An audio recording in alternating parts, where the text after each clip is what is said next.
Welcome to Skin Sync, the official podcast of Elevate-Derm Alliance, your trusted source for the latest in dermatology for PAs and NPs. Join our hosts for real clinician perspectives and expert guest insights as they explore everyday dermatology topics with practical takeaways. Hi, everybody. We're changing things up a little bit tonight on the Skin Sync podcast. My name is Lisa Weiss, and I am traditionally just a guest co-host on this podcast. But tonight, our resident expert is our normal host of this podcast. So I am here tonight with the fabulous Bucci Nita, and we are going to talk about scarring alopecia. So welcome, Bucci. Hey, Lisa. Thanks for having me as the guest today, the It's special an the, honor the to have you. expert. It's an honor to have you on your own podcast. So what are we talking about? So we're talking about scarring alopecia tonight. And I know you know that I think of you as a wealth of knowledge, but you're my scarring alopecia girl. So when you walk into a room and you see a patient and you think there's alopecia in general, and we know like the patient comes in and talk about hair loss, how do you differentiate between scarring and not scarring hair loss when the patient first walks in? So first thing I'll say is for those listening who maybe are kind of like moaning and groaning at the the even thought of hair loss and the conversation about it, I will say that this specialty in hair loss kind of found me. I was not seeking it out, but I have found, especially as a provider of color treating women of color, particularly Black women, where scarring alopecia is so rampant. I was kind of forced to become an expert in it because it's so common. So on a given day, I'm seeing no less than 4 to 7 patients with some sort of scarring hair loss on my schedule. So walking in the room, I think you just have to look at the big picture, right? Before I even come into the patient's room, I'll look at the history, look at their age. So maybe what are the most common forms of hair loss I might see in this age group? Look at what the MA history was. I'll look at medical issues, medications that they're currently taking, especially now with the GLPs. So I'm doing kind of a full history before I even walk in that door, kind of taking in the history. And then once I enter the room, I am always doing a very thorough exam. I think we talked about this at our last hair loss podcast, where if you're not getting in there and deeply examining that hair and that scalp, you're going to miss the diagnosis. You're going to get it wrong, or perhaps you'll make one diagnosis, but you'll miss the second or third form of alopecia that the patient may have. So I think making sure that you do a really thorough history, proper exam. If the patient is coming in with any sort of extensions or perhaps a wig. Sometimes they're glued down and you really can't examine the scalp. Perhaps they're in braids and you really can't do a proper exam. If it's at all feasible, just try to get them to reschedule and come back, because I don't think it's fair to me or to them to do an incomplete exam. You really want to make sure that you're getting to the scalp and seeing things clearly and pulling out that dermatoscope, and doing your trichoscopy and really making sure that you're getting a good diagnosis. So, and then of course, with all of these forms of hair loss, the main thing that we're looking for is kind of that loss of the follicular ostia. So if the hair follicle's just gone, there's completely a blank space, no hair in it. Obviously, you might see it clinically, but in those early stages, sometimes you may have to go ahead and do a biopsy, because it can be really difficult to tell, especially early stage CCCA. It can be very difficult to tell what you're dealing with initially. So that's kind of my initial approach once I walk into the room. Detailed history, detailed exam. I couldn't agree more. I feel the same way. And I tend to pull the trigger early as a Caucasian female in the room with my skin of color patients and tell them that I'm happy to do the biopsy. Sometimes I think it gains trust when I have that conversation and say, I'm willing to do the biopsy. And I always use my dermatoscope and I really do look at the trichoscopy to really they understand what's going on. And I think that something that we've learned is the more and more you look at a normal scalp, the more and more you understand an abnormal scalp. So I use trichoscopy a lot. I use my derm light a lot when I'm looking at scalp for any sort of diagnosis, because I do think it helps you learn what looks normal and what does not. When you're seeing your hair loss patients, and specifically your scarring alopecia patients, and they come in with other diagnoses, do you quickly say, this is going to be a hair loss visit, or I'm willing to do your skin check and hair loss and acne in the same visit? Oh no, Lisa, you know me. I would not do any such thing. So, okay, hair loss, my MAs know this too. It is pretty much an exclusive hair loss only appointment. There's rare exception, like today I had a patient who was a full body. She's a regular patient of mine, very easy full body skin exam. She didn't have any biopsies, nothing to cryo. She's like, my hair is thinning. I look at it, pretty textbook female pattern alopecia. She'd actually had a transplant before, which was interesting, which it didn't really do well. But I'm like, she's an easy minoxidil patient. Done, bam, give her the details as I'm doing the exam. So there are rare situations in which I will treat both at the same visit, but almost always these are two completely separate appointments because I very rarely have a patient where a hair loss appointment is less than 15 to 20 minutes. That's just not, unfortunately, it always takes a long time, maybe because I'm really detailed, because the patients have a lot of questions as well. Sometimes there is a biopsy or injections involved. So it's always a separate appointment just to save my sanity, quite honestly, and to make sure I do a good job for the patient.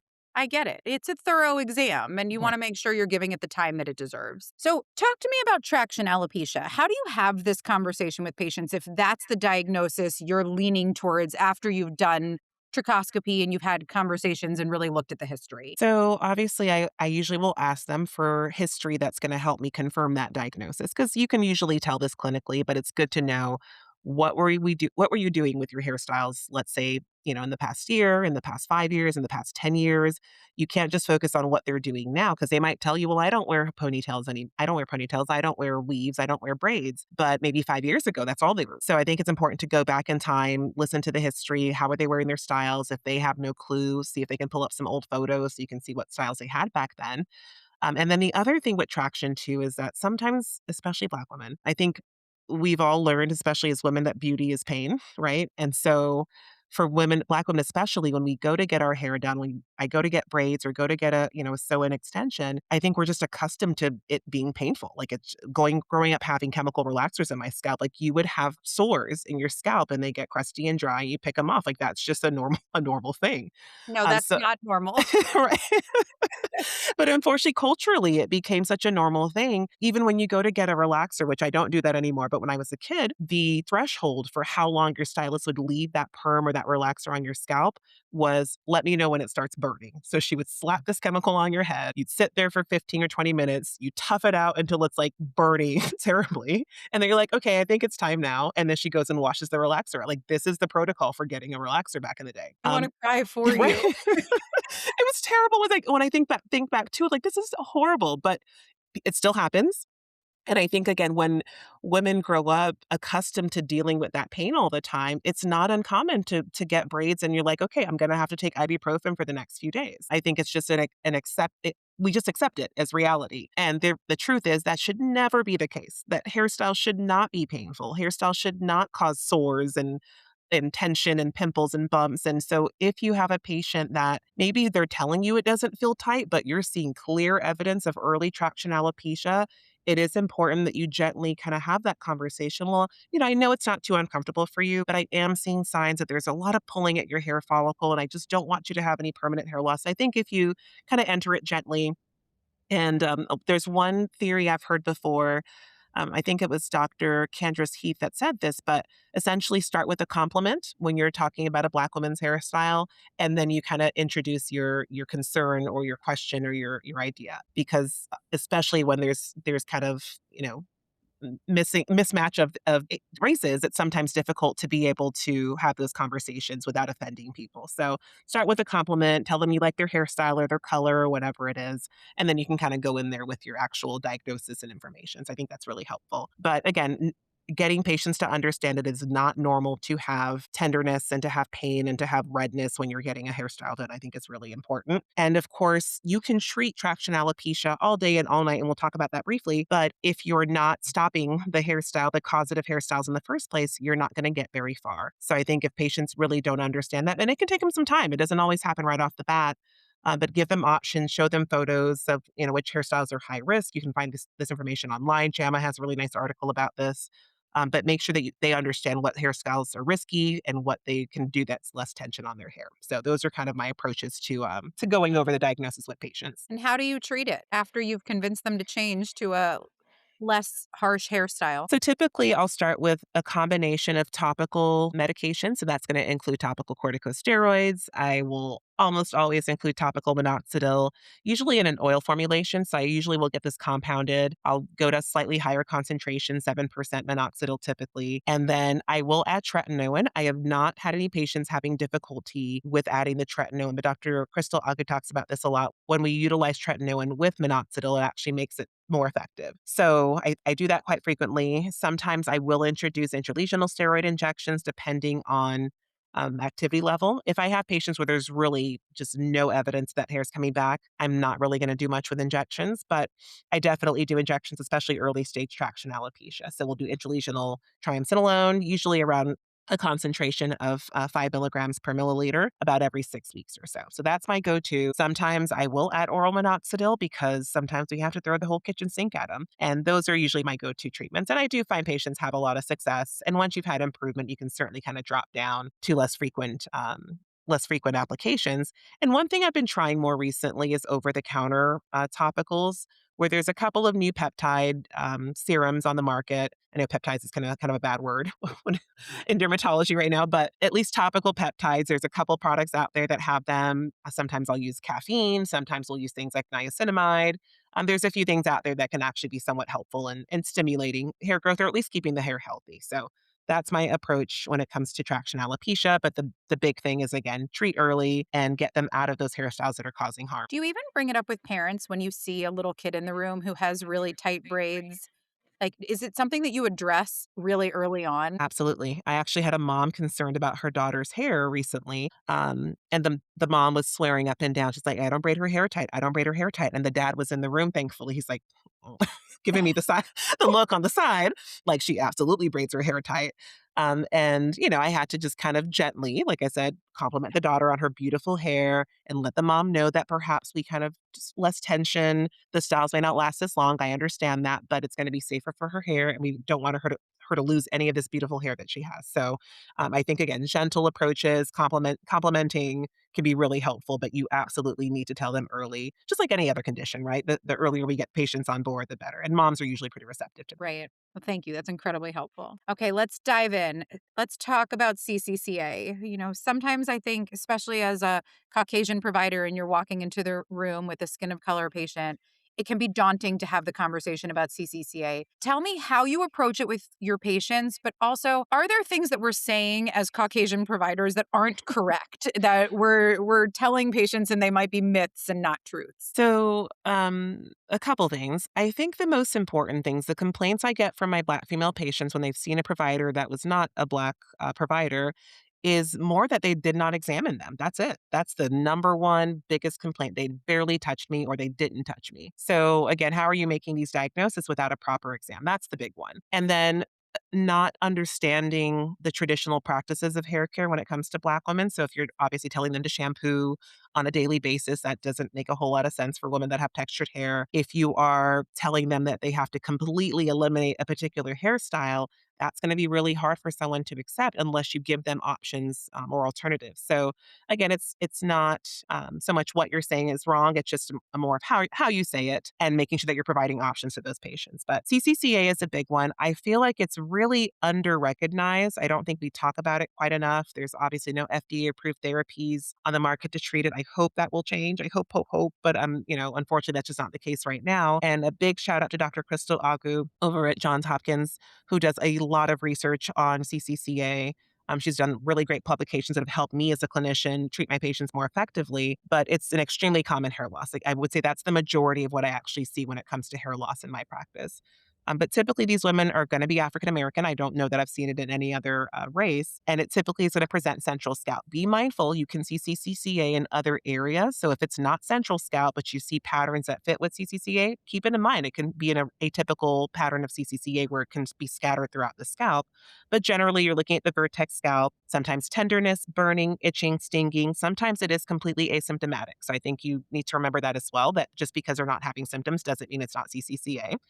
And occasionally, if you catch patients early enough, they won't have any scarring. They're just having early breakage. I think it's worth biopsying those patients, do a small 4 millimeter punch biopsy, get that confirmation of inflammation, and start treating them early so we can kind of, keep those hair follicles intact. Get your dermatoscope out, do some trichoscopy, and you're looking again for that loss of the follicular ostia, so that little opening of the hair follicle. And then you'll also see what we call peripilar halos, which are basically these little whitish gray rings around the hair follicle. So if you see that in a patient who has other signs and symptoms of CCCA, that can pretty much help you nail your diagnosis.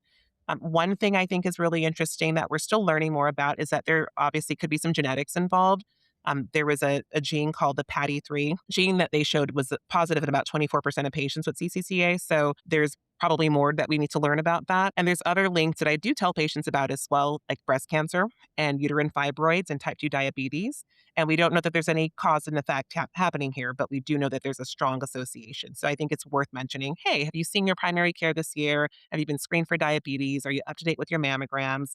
Do you have a history of fibroids? And oftentimes you'll get patients to confirm some of these things. So really, really important that we're doing a thorough history and catching these patients as early as possible. And then treatment wise, I again throw the whole kitchen sink. That's going to be my theory for my theme for the rest of this this podcast is throw the kitchen sink at them because it's so hard to grow hair. It's so hard to cut that inflammation down. So I think you have to really be aggressive with therapy. Don't kind of take baby steps towards it. But my first line is always going to be some kind of compounded topical where I'm usually putting minoxidil, a strong topical steroid like clobetasol or betamethasone, a little bit of tretinoin in there as well. And lately, I've been adding topical metformin, especially patients who have moderate to late stage CCCA. I have been pleasantly surprised at how effective it can be in patients where you would not think that they would grow hair back. So if you're not using topical metformin, and there's a couple publications out there showing that this can be efficacious in patients who have failed other therapies. But if you're not using this, I highly encourage you to check with your local compounding pharmacies. Usually I do it at a concentration of 10%. They're applying it once daily, and you can do it separate from or mixed with your other topical medications. But I think it's been really, really helpful for my CCCA patients. That's so interesting. What a great clinical pearl. Do you Yeah. try to get all of the products compounded together to make your patients' lives easier? For sure, for sure. As someone who has issues with hair loss, I actually suffer from traction alopecia myself. I completely understand why compliance is an issue.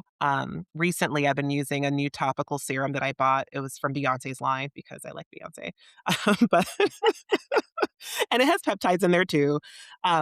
But That was a bad word.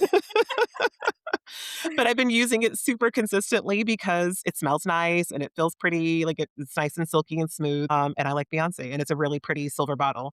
But anyway, so but I We can understand that all be influenced.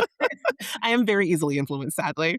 But I do recognize compliance is really difficult. So anything that I can possibly do to make your life easier and make you more likely to use these topicals, I'm going to do it. Obviously, compounds, it's really challenging because you don't know what may mix with what may not interact well. So it's hard. But at the end of the day, patient, we got to do what we can. And if that means we're only going to use one product a day, then maximize that one product if you can.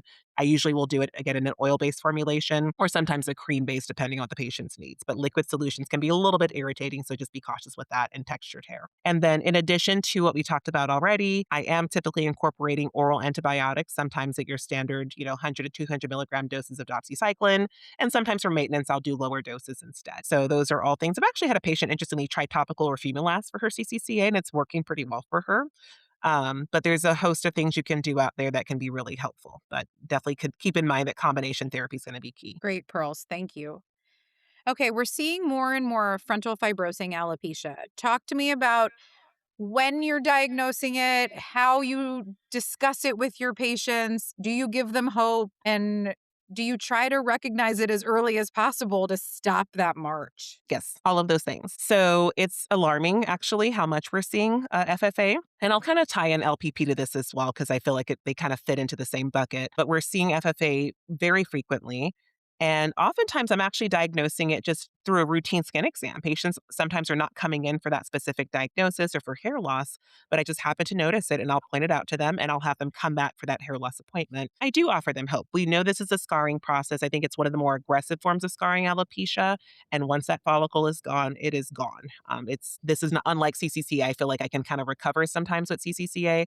I don't feel that way about FFA. So my hope that I offer to them is that we're going to preserve the hair that you currently have. We're going to reduce the likelihood of you losing more, and we're going to try to thicken and grow the hair that you have that's still healthy. And so the goal is to kind of camouflage and be able to hide the hair that you've lost. But unfortunately, hair growth, regrowth is really difficult in this condition. So I try to be realistic about expectations. You definitely want to, again, get that early diagnosis. If you're seeing perifollicular scale, that's one of the hallmark signs, perifollicular erythema, that lonely hair sign, which is very different than traction alopecia, where you have more of a fringe sign.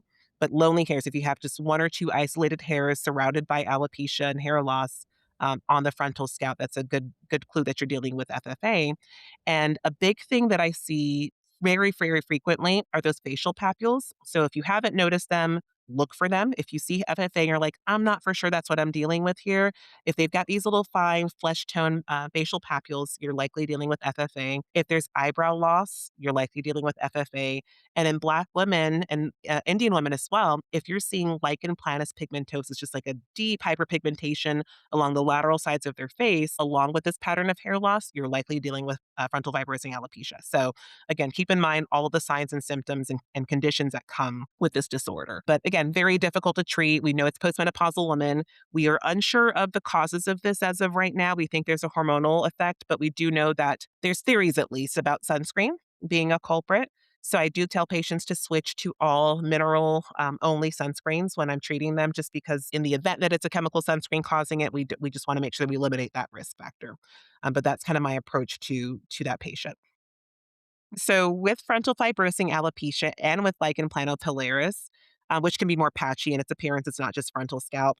One of the biggest things, and again, I would highly recommend you guys start utilizing this in your clinic, is JAK inhibitors, because we know we can use JAKs on a lot of things, almost everything. But JAK inhibitors are probably one of the best things that we have, because historically we've done mixtures of topical steroids and the TCIs and minoxidil with two or three different topical agents. It's really difficult to treat. Then we're doing dutasteride. Then we're doing antibiotics sometimes, and it's just a mess of medications. But there's been strong evidence showing that topical JAK inhibitors in early to mid stage FFA and then oral JAK inhibitors in moderate to late stage can be extremely effective. I've utilized this with compounded tofacitinib. I've been utilizing it with topical delgocitinib, which is approved for chronic hand eczema. As you know, Lisa, you're the expert on that. But have I used it off label in some situations? Absolutely. And I've been very, very impressed with how quickly it reduces that inflammation, that erythema, that itch, that burn. And I don't have to worry about patients using strong topical steroids like clobetasol right on their very thin frontal scalp, because we know there's atrophy with this condition. So I strongly encourage you, if you're not using it, play around with some topical JAK inhibitors. You'll be pleasantly surprised with how well it works and how quickly it works for FFA. So just something you guys should be keeping in mind. I couldn't agree more. I have done this off label and I have seen such amazing results. And I am a huge steroid steward, and this has been such a win. It works incredibly well. And I agree with you. The improvement in inflammation, and it's just fantastic. So I'm excited to see, hopefully one of these will get approved for this so that it's easier to get this drug for Yes. our FFA patient. Okay, let's move on. Talk to me about discoid lupus erythematosus. So discoid lupus, still fairly common. Usually you're going to see this in your younger, like 20 to 40-year-old patients, very common in Black women as well. The good news with it, and I usually lead with this when I'm making the diagnosis, I always make the diagnosis with a biopsy. Even if I know clinically what's going on, I will biopsy just so the patient knows and I can feel good about it. And if I feel like I need to refer out, I can do that. But the good thing with this condition is that not very few patients will actually move on to develop systemic lupus. So tell the patient that only 5 to 10% of discoid lupus patients will progress to SLE. If you have symptoms or signs of systemic disease, it's certainly worth referring them and maybe doing some additional lab testing, which I will almost always do. Obviously, get your dermatoscope out, but oftentimes with later stage discoid lupus, you really don't need it because you're seeing that hypopigmentation and mixed hyperpigmentation. You're seeing erythema, you're seeing kind of blocking of the hair follicles. And with your dermatoscope, you're seeing kind of these thick red blood vessels. So treat it early, diagnose it early, catch it early. I use topical steroids, topical non-steroidal agents, intralesional Kenalog, hydroxychloroquine can be really helpful. And I've had a few patients I've referred to rheumatology who are more late stage and unresponsive to other therapies for systemic biologics. There's a couple biologics out there right now not approved for discoid lupus. They're currently approved for systemic lupus, but they can certainly help discoid lupus. So that may be something worth considering. I mean, thank you. That was unbelievably helpful. Okay, now you are truly my resident expert. You have taught me more about these two diagnoses than I have ever learned from anybody else. But talk to me about folliculitis decalvans and dissecting cellulitis and your treatment tricks because you really are my resident expert here. Yes. So, folliculitis decalvans, we're looking for tufted hairs. That is the number one clue, where basically, if you typically look at a healthy hair follicle, you're going to see one, maybe two, maybe three hairs coming out of that one follicle. With folliculitis decalvans, generally, you're going to see multiple, three, four, five, six, seven hairs coming out of one follicle. That's not normal.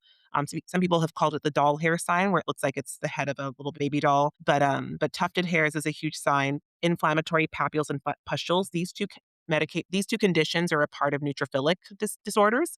All the other ones we talked about so far are more lymphocytic, but with neutrophils, oftentimes you'll see pustules. So you're looking for pustules, you're looking for crusting, typically at the vertex scalp, typically in black males. Again, can lead to scarring, very itchy, can be quite painful. Treated early. Topical antibiotics can come in very handy, topical corticosteroids, oral antibiotics. And those are kind of the go-tos for treating this disorder. But again, treat it early and you can certainly preserve some of those hairs in those patients. Dissecting cellulitis. I think this one has a much more obvious presentation where patients will have these inflamed, boggy, sometimes tender nodules. Oftentimes they will kind of open up and start to ooze and drain. Predominantly affects black males. I have heard this described as H's of the scalp, and I'm sticking to that. That's how I think about it when I'm treating patients because it is a part of that follicular occlusion triad, or I'm sorry, tetrad, where we're looking at HS, acne conjunctivata, pilonidal cyst, and dissecting cellulitis. So if you're seeing those other conditions, it may give you a clue to this diagnosis. And again, perifollicular nodules, pustules, and sinus tracts. It responds beautifully to isotretinoin. So if you have a patient with this and they're not responding to antibiotics, I would dive right into isotretinoin. I have many patients who've not only cleared, but they've remained clear for quite a long time. And there is plenty of evidence of using biologic therapies in these patients, the same biologics we would use in HS. There's publications on all of them showing efficacy in dissecting cellulitis. So treat it aggressively because that scarring can be significant and it's extraordinarily painful for these patients. What dose of isotretinoin do you put these patients on? I treat it as if I'm treating acne. So I usually will do weight-based dosing, 1 to 1.5 milligram per kilogram per day. But that's my go-to. I treat it just like I'm treating acne, and patients respond well. If they're really, really inflamed initially, I will cool it down with doxycycline or minocycline and introduce with a low dose of isotretinoin, maybe 20, 30, maybe 40 milligrams a day, and then we start ramping it up. But they respond very quickly. So it's quite impressive to see. Obviously, we know that isotretinoin in HS doesn't work quite as well, but with this condition, I do find it pretty impressive. Great. Okay. You really are our resident expert here with scarring hair loss. So tell me, are there any key rapid fire pearls that we're missing that our listeners need to know? I don't know about rapid fire, Lisa. You put me on the spot, so then I get nervous. But I will say the biggest thing, if I can just clue you in, you are likely missing diagnoses. Do not be misled by what someone else diagnosed. So even if the patient was just here a month ago with another clinician in your same practice, not to say that I don't trust my colleagues, I trust them all. They're wonderful, but I will still start from scratch. I will still do a thorough exam. I will still do my own. If I feel a biopsy is necessary, I will do that. But don't kind of lean on someone else's diagnosis. Make your own. Get your biopsy if you need to. Explain in detail to the patient. Print out handouts so they can do their own research at home. It can be very overwhelming and very distressing. I know how I feel as someone who suffered with hair loss and how much it affects your day to day and how you feel about yourself and who you are and how you present to the world. So it's important to recognize that and be empathetic and don't be dismissive of it. Yes, it's hair, but it's hair. It's essentially how you present yourself. So just make sure that you are doing detailed exam, recognizing these diagnoses early. And again, don't be misled by multiple diagnoses. I have many patients who walk in the door with CCCA, plus traction, plus alopecia areata, plus androgenetic alopecia. So sometimes you're treating 3 or 4 different diagnoses, and I will tell patients every single diagnosis so they have a clue of what's going on. But we're a team. My patients, we're a team. We make plans together, we make decisions together. So make sure that they're on board with these therapies because you're going to have the best success that way. And my last tip is just aggressive combination therapies. Depending on the patient, sometimes they want to start with topicals only, but help them recognize that if we don't control this inflammation quickly, you are at risk of losing your hair follicles permanently. And we don't want to do that. Time is follicles. So make sure that you're treating them aggressively, treating them early, and see them regularly. Take photos, coach them through it. They're going to come back in 6 weeks. They're not going to have any hair growth yet. They're going to be frustrated and disappointed and angry with you and start questioning everything. But coach them through it, encourage them to keep using it. Sometimes compliance will fall off. So make sure patients, like you ask them, well, how many times a week are you applying this? And they'll be honest with you typically and tell you if they've kind of fallen off the cliff. But be their coach, and I promise you'll see some progress, some success. Again, I used to loathe treating alopecia, and now I feel like it's kind of a calling for me. It's something that just like HS, I truly enjoy it. I feel like it can be life-changing for patients, and they remember you forever, and they'll send all their cousins and family and aunts just to come and see you. I think it's a real opportunity to bond and grow with that patient. It is certainly a calling for you, and we are so lucky that you were able to give us all of these pearls. I mean, I really enjoyed turning this podcast around and making you the Thank resident you. expert. I don't So mind it. I like being on this side of it. we might have to flip it around a little more often. Thank you, everybody, for listening, and have a great day. Thanks for tuning in to SkinSync. Don't forget to subscribe to SkinSync on Spotify or Apple Podcasts so you never miss an episode. To explore more of Elevate's educational and career resources, visit elevate-derm.com. Please note, this podcast is for informational purposes only and not a substitute for professional medical advice. Always consult a licensed healthcare provider before making medical decisions. Clinicians must rely on their own judgment and training in all patient care situations.